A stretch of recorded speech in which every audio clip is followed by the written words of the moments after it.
Richard Dawkins, the modern advocate of atheism, and Ibn Rushd, known in the West as Averroes, the celebrated Islamic philosopher of reason and faith. Separated by time and divergent worldviews, today they meet in an imaginative simulation to engage in some of the most profound debates on existence. Our journey spans three iconic cities: Cordoba, the intellectual hub where Islamic and Western philosophies once thrived; Istanbul, a city where civilizations have intersected for centuries; and Paris, the modern epicenter of intellectualism and debate. In these dialogues, Dawkins and Ibn Rushd will clash over three fundamental questions: the existence of God, the source of morality, and the problem of evil. Drawing on Dawkins's The God Delusion and the Blind Watchmaker, as well as Ibn Rushd's Fasl al-Maqal, the decisive treatise, we delve into the deep intellectual rift between atheistic science and Islamic philosophy. Join us as Richard Dawkins and Ibn Rushd engage in a timeless debate that transcends centuries. In the golden age of Cordoba, where Islamic and Western philosophies once intertwined, Richard Dawkins and Ibn Rushd face their first challenge: the existence of God. As I mentioned earlier, Ibn Rushd, we don't need a divine creator to explain the complexity of life. The theory of natural selection provides a robust, evidence-based explanation. The apparent design in nature is not design at all.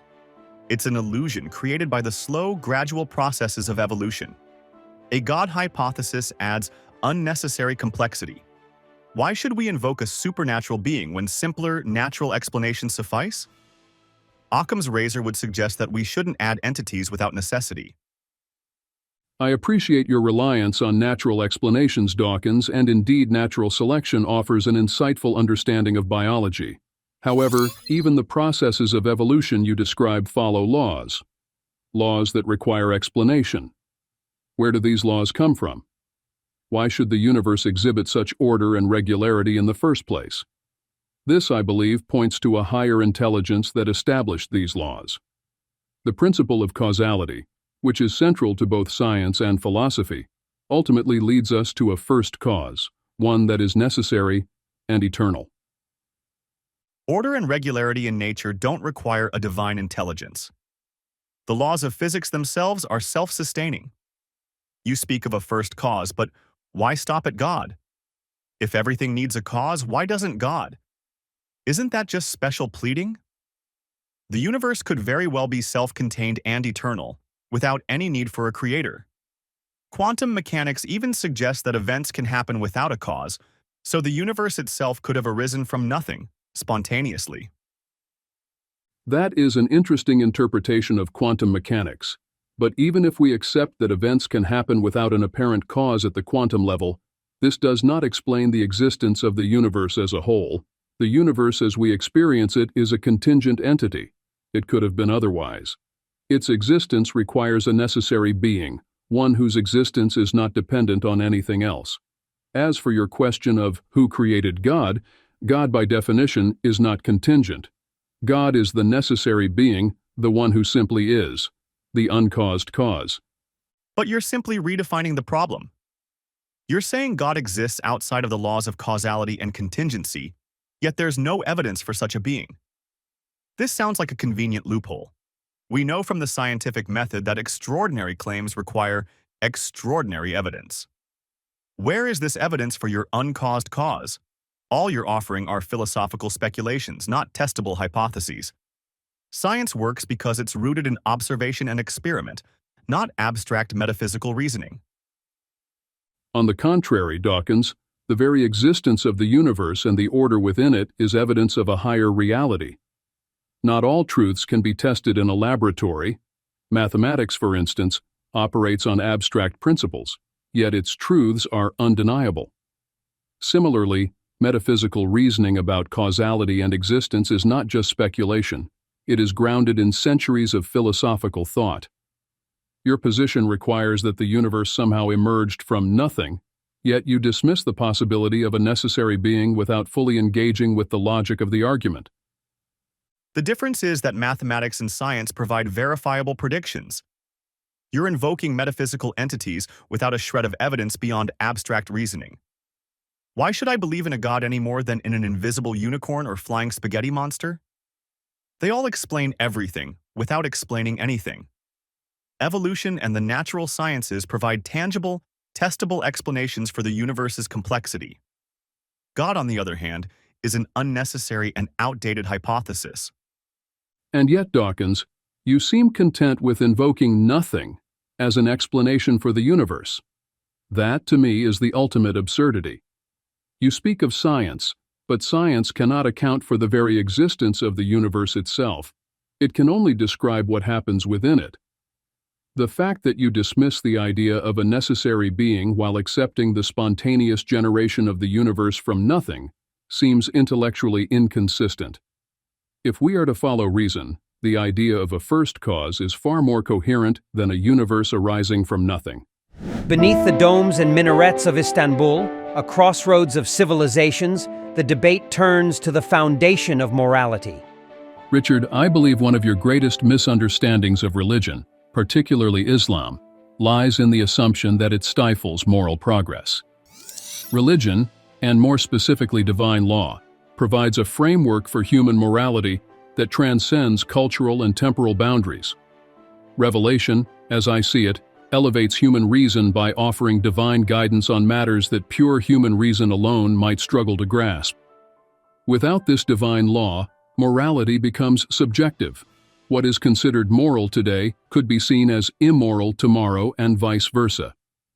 Revelation provides stability and a higher purpose for moral behavior. Respectfully, Ibn Rushd, I couldn't disagree more. Morality rooted in ancient scriptures often perpetuates harmful practices. Think of religious edicts that condone slavery, stoning, or subjugating women. These are not examples of moral progress, but of stagnation. Human morality evolves. It's driven by reason, empathy, and our understanding of the human condition, not by dogmatic adherence to ancient texts. Secular humanism, for instance, offers a universal moral framework based on reason and compassion without the need for divine commands. We don't need a divine overseer to tell us what is right or wrong. Our shared humanity is enough. While I agree that certain practices in the name of religion have been misused, it is important not to confuse the misinterpretation of divine law with the law itself. Many of the examples you cited, such as the mistreatment of women or slavery, have cultural roots rather than purely religious ones. The proper understanding of divine law in Islam, for instance, places great emphasis on justice, equality, and compassion. Moreover, reason alone cannot be the final arbiter of morality. Take the example of eugenics, which was once defended by some scientists and philosophers in the name of progress. Without a transcendent source of morality, human reason can justify almost anything. But Ibn Rushd, you're glossing over a critical issue here. You claim that divine law transcends time, but we both know that different interpretations of religious texts have led to vastly different moral codes. One group says this, another says that, and who is to say which interpretation is correct? That's the problem with revelation. It's subjective. When we rely on human empathy and reason, we can adapt our moral codes as society progresses. For instance, human rights, women's rights, and the abolition of slavery all came about not because of religion, but despite it, because people were willing to challenge the outdated moral prescriptions found in religious texts. I am not denying that human interpretations can vary, but that is true of all systems, including secular ones. The horrors of the 20th century, fascism, communism, were committed in the name of secular ideologies that dismissed divine law altogether. So, human reason unchecked by divine guidance can also lead to moral catastrophes. Revelation offers something beyond the ever-changing whims of society. It provides an anchor, an absolute moral truth that does not shift with every new political or cultural trend. Without this anchor, how do we prevent morality from devolving into mere opinion, shaped by whoever holds power at the time? But isn't that exactly what religion has done throughout history? Those in power have often used divine law to justify their actions, whether it's inquisitions, crusades, or extremist ideologies today. Religion has been the tool of power just as much as secular ideologies have. The difference is that when morality is grounded in reason and empathy, we can have open debate, revise our mistakes, and build a more just society. Religion, by claiming infallibility, stifles that debate. How do you argue with someone who says, "God told me so"? And yet, reason without restraint can be just as dangerous. The philosophical systems that justified eugenics, as I mentioned before, were based on human reason. Even slavery was once defended on the grounds of reason and natural order. Revelation, when properly understood, is not a chain that stifles moral debate, but a guide that ensures we don't lose sight of universal justice and compassion. Divine law doesn't claim to solve every moral dilemma immediately, but provides a framework within which humans can grow morally. Without it, you risk moral relativism, where anything can be justified in the name of progress. So, revelation is only correct when it aligns with what we already consider moral progress. Is that it? Whenever religion gets it right, it's hailed as divine wisdom. But when it's wrong, we say, "Oh, that's just a cultural misinterpretation." It seems you're picking and choosing from your own sacred texts. I find that reason and empathy offer a far better guide to morality because they're based on our shared experience as human beings, not on unverifiable claims about what God supposedly wants.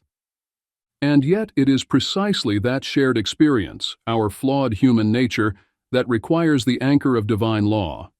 If left entirely to ourselves, moral progress is inconsistent, easily swayed by cultural fads or political pressures.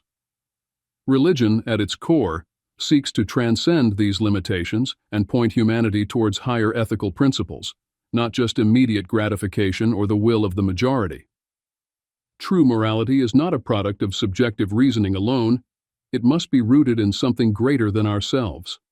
In the heart of Paris, the city of enlightenment and modern thought, Dawkins and Ibn Rushd confront the age-old question of evil and suffering. Ibn Rushd, let me get straight to the point. The existence of so much suffering and evil in the world is one of the strongest arguments against the existence of a benevolent, all-powerful God.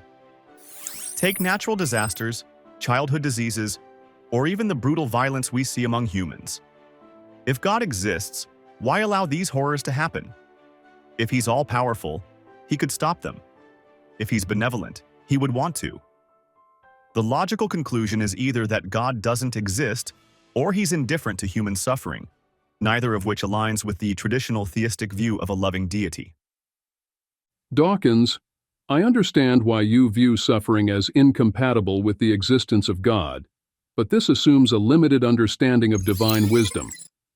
Suffering, from the Islamic perspective, is not meaningless. It serves multiple purposes: moral, spiritual, and communal. It is a test of faith, a way to develop virtues like patience and resilience. Without challenges and adversity, how would we grow? Moreover, this life is but a transient phase. The justice you seek may not always be evident in this world, but it is guaranteed in the next. God's plan, while inscrutable to us, is always oriented towards a greater good. That's precisely the kind of reasoning I find problematic, Ibn Rushd. You're essentially saying that we should accept suffering because it has some mystical, higher purpose that we can't comprehend. But that's a dangerous and, frankly, evasive way to deal with the problem of evil. If a child dies from cancer or a village is wiped out by an earthquake, you're telling me that's part of some divine plan? Wouldn't a truly benevolent God create a world where we could grow and develop virtues without subjecting innocent people to horrific suffering? Your argument assumes that a world without suffering would be preferable, but it's not that simple. Without suffering, there would be no opportunity for moral or spiritual growth.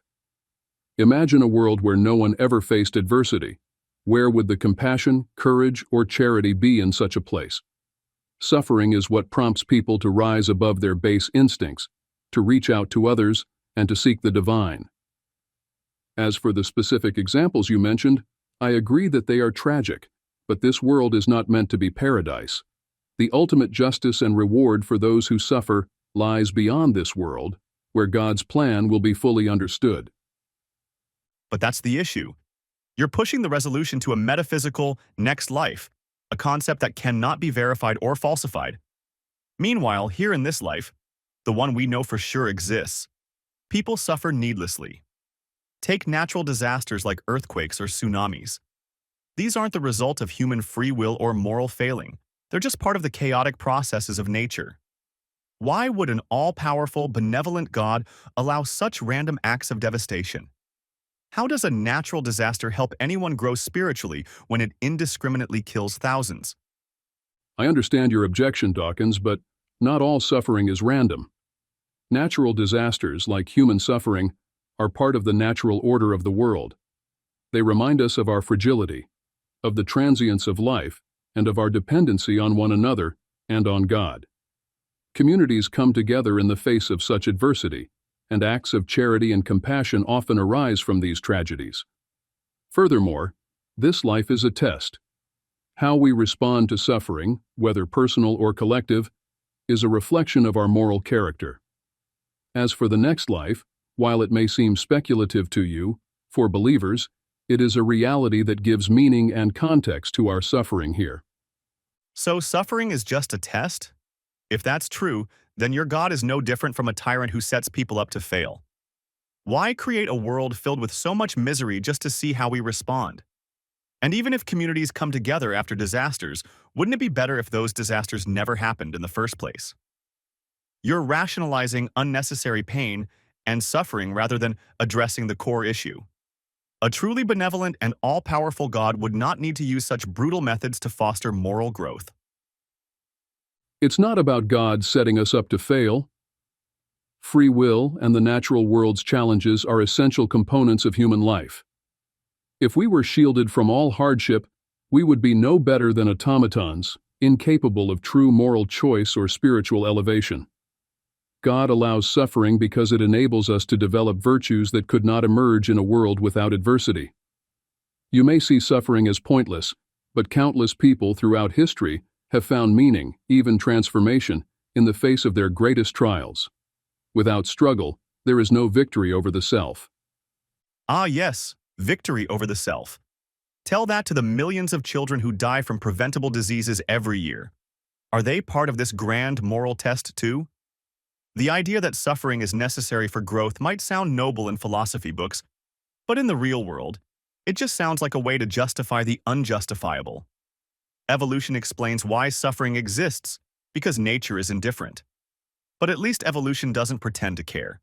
Your God, on the other hand, supposedly loves us, yet allows this horror show to continue. It doesn't add up.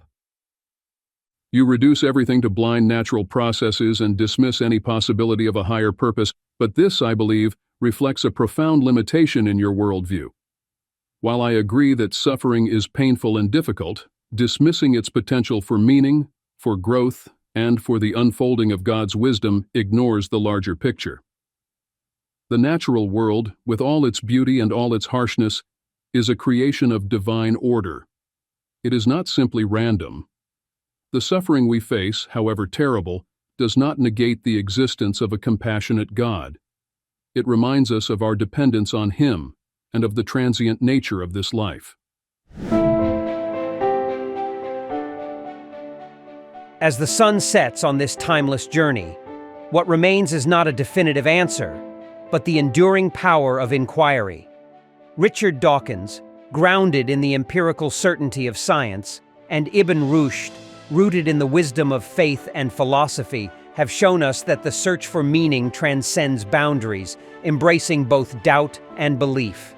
In the end, perhaps it is not about resolving these differences, but about understanding that these perspectives, however divergent, are part of a larger human story. A story where science and faith, reason and revelation continue to coexist, challenge and enrich one another.